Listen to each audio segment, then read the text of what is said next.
बिस्मिल्लाहिर्रहमानिर्रहीम। अस्सलाम वालेकुम। आप देख रहे हैं डीडीपी एनालिटिका। हुकूमत में बैठी मरकजी हुकूमत में बैठी 13 पार्टियां इकट्ठे होके भी आज इस हद तक मायूस हैं कि उनको अंदाजा है कि अगर वो अवाम के पास जाएं तो अवाम की तायद हासिल नहीं कर सकते, इलेक्शन कराएं तो इलेक्शन जीत नहीं सकते। इलेक्शन से फरार हासिल करने की पूरी कोशिश की जा रही है और पीडीएम में बैठे पीएमएलएन जो कि समझती है अपनी कमजोरियों को, उसकी बार बार ये कोशिश है कि किसी न किसी तरह जितना तूल दिया जा सके इलेक्शन लेट से लेट, यानी अगर अगले साल कहीं अगस्त सितंबर में भी होते हैं तो वो न किया जाए, वो जाके उससे भी किसी न किसी बहाने इनको मजीद लेट कर दिया जाए। बिलावल ने एक प्रेस कॉन्फ्रेंस की और उसमें उसने कहा कि हम इलेक्शन डेफिनेटली ये नहीं चाहते कि जल्दी हों, लेकिन हम ये भी नहीं चाहते कि इलेक्शन जो है वो मुकर्ररा वक्त से आगे जाए। लिहाजा उन्होंने कहा कि हम उसकी भी मुखालफत करेंगे। इसका मतलब ये है कि पीडीएम के अपने अंदर ये एक बड़ा कंपोनेंट यानी पीपल्स पार्टी जो उनका सहारा है वो इस बात पे कायल है या उनकी ख्वाहिश यही है कि इलेक्शन भर सूरत अगले साल इस साल वक्त पे हो जाने चाहिए। इसका मतलब ये है कि अगर ये जो पीडीएम की गवर्नमेंट है अगर ये तूल देना चाहेगी किसी न किसी वजह से तो इनको मुखालफत का सामना होगा पीपल्स पार्टी की तरफ से।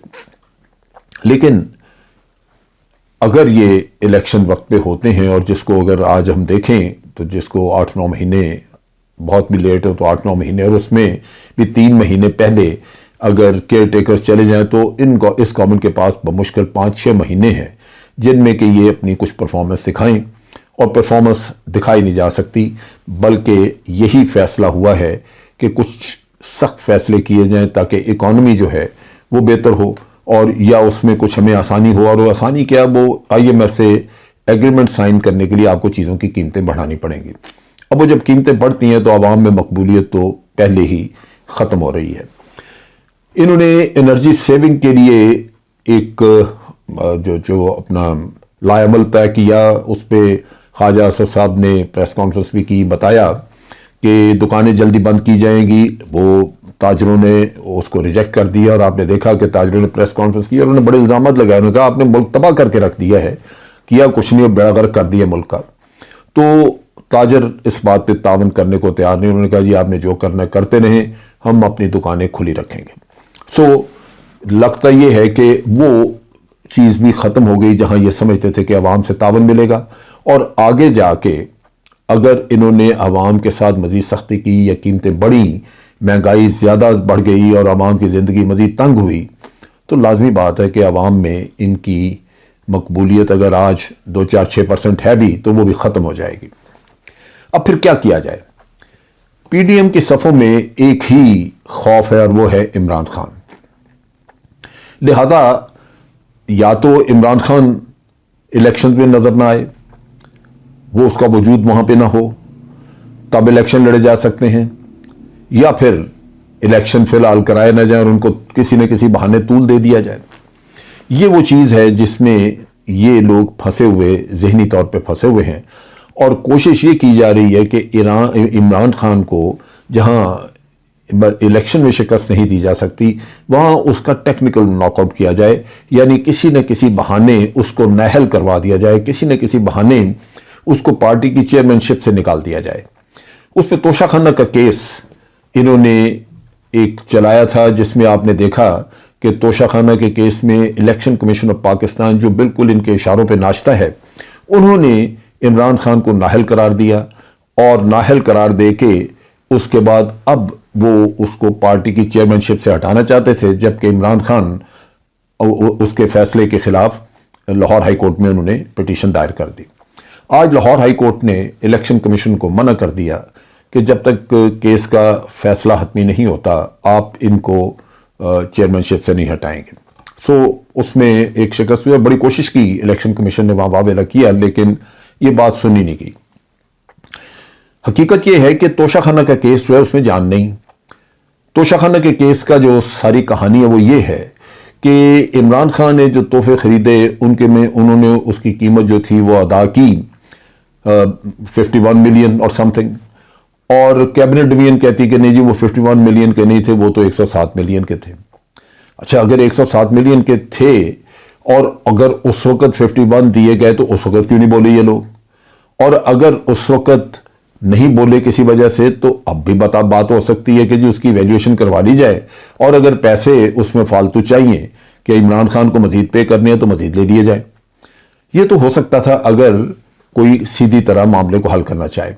लेकिन उससे बढ़ के हुआ ये कि जब हाई कोर्ट ने, लाहौर हाई कोर्ट ने, बल्कि इस्लामाबाद हाई कोर्ट ने भी ये कहा था, जब उन्होंने ये कहा कि जनाब आप तोशा खाना का पिछला सारा रिकॉर्ड लेके आए कि किसने क्या लिया, तो तोशा खाना के मामले जो गवर्नमेंट ने जो अपील की हुई थी वो तो वो उन्होंने विड्रॉ कर दी अपनी पिटीशन, और आंखें बंद करके तो वहां से गायब हो गए, इस तरह कि दोबारा उस तरफ का रुख नहीं किया। क्यों कि उसमें तो फिर जरदारी साहब भी पकड़े जाते, नवाज शरीफ भी, मरियम भी, क्योंकि इन लोगों ने जो ऑथराइज नहीं थे, ये बड़ी बड़ी महंगी गाड़ियां वहां से तोशा खाना से वसूल करते रहे, बड़े थोड़े थोड़े पैसे देके।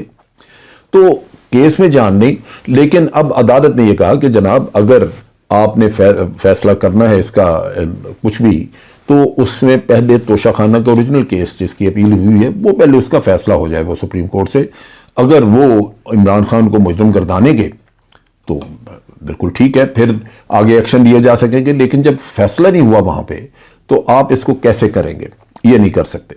अच्छा, अब ये तो एक एक्शन था जहां इनको मात हो गई, लेकिन दूसरी तरफ जो है वो पैसा, चमक, वो धड़ाधड़ लगाया जा रहा था इनके लोग खरीदने के लिए। बहुत टक्करें मारने के बाद 2-3 लोग जो हैं वो इनके रास्ते पे चलते हुए नजर आ रहे हैं।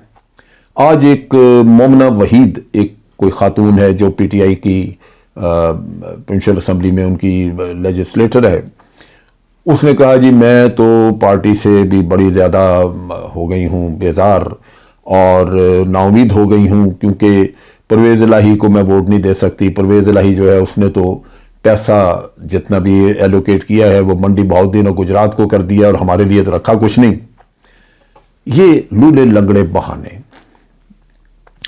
असल किस्सा ये है कि इन चंद लोगों को जो पहले कहा जा रहा था कि इनको डॉलर्स में पेमेंट करने के लिए कहा है, इनको लालचें दी गई। अब अगर ये बात दुरुस्त है कि वाकई ये लालच दी गई है, तो मैं समझता हूं कि ये बड़ा अच्छा है कि आपकी सफ़ों में छुपे हुए वो चोर, आपकी सफ़ों में छुपे हुए वो करप्ट लोग, बेज़मीर जो अपना ज़मीर बेचना चाहते हैं, वो अगर निकल जाएं तो ज़्यादा बेहतर है। हर मामले में अल्लाह ताला ने कोई बेहतरी रखी होती है। लगता यूं है कि इस वक्त सबसे बड़ा मसला होगा परवेज़ इलाही को, जो कि जिन्होंने कि 11 तारीख से पहले अपना वोट ऑफ कॉन्फिडेंस लेना है। एक खवातीन और एक आध कोई और शख्स जो है वो इरादा ज़ाहिर कर चुके हैं कि हम परवेज़ इलाही को कॉन्फिडेंस का वोट नहीं देंगे। यही रिक्वायरमेंट थी। अगर 2 लोग भी छोड़ जाते हैं तो परवेज़ इलाही कॉन्फिडेंस का वोट नहीं ले सकेंगे, वो हार जाएंगे। परवेज़ इलाही के अपने जो क्यूडी के लोग हैं वो उसके साथ हैं, 10 के 10 वोट उसके पास हैं। और अब इमरान खान ने आज भी मीटिंग की ज़मान पार्क में, जहां उन्होंने अपने सीनियर लीडरशिप को कहा कि इन लोगों को कायल करें और हर हालत में परवेज़ इलाही की चीफ मिनिस्टरशिप बचाने का काम करें। वो बचती है या नहीं बचती, परवेज़ इलाही ने दूसरा रास्ता भी इख्तियार किया। उन्होंने कहा जी कि वोट ऑफ कॉन्फिडेंस हमने लेना नहीं।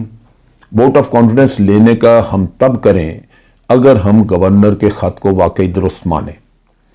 हम समझते हैं कि गवर्नर ने ये ख़त ही गलत लिखा है, गैर कानूनी है।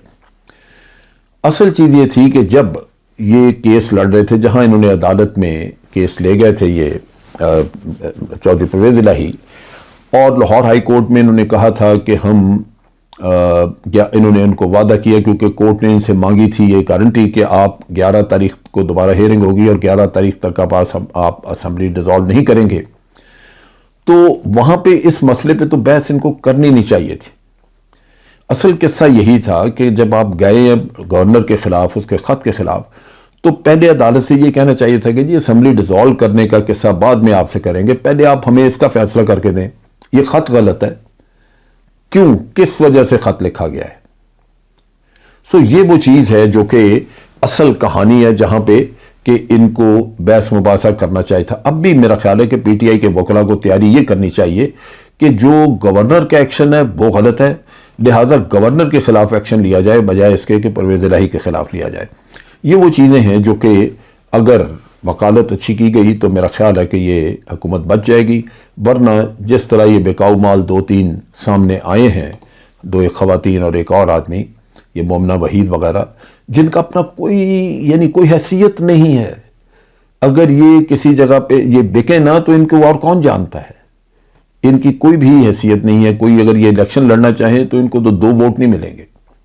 तो इस वजह से मैं समझता हूं कि ऐसे लोगों को एक तो एक्सपोज हो जाना बड़ा बेहतर है, दूसरी तरफ ये है कि लीगल प्रोसेस में हमेशा एक अच्छी टीम सामने रखनी चाहिए जो कानूनी नुकात के ऊपर मात दे, फिर दूसरे के पास कहने को कुछ नहीं रहता। सो मुझे तवक्को है कि इस मौके से फ़ायदा उठाया जाएगा और गवर्नर का जो एक्शन बज़ाहिर हम भी जो देखते हैं वो बिल्कुल नाजायज़ और गलत लगता है, उसको मात दी जाए और गवर्नर के खिलाफ एक्शन किया जाए। अब तक के लिए इतना ही। अफवाज पाकिस्तान जिंदाबाद, पाकिस्तान पाइंदाबाद।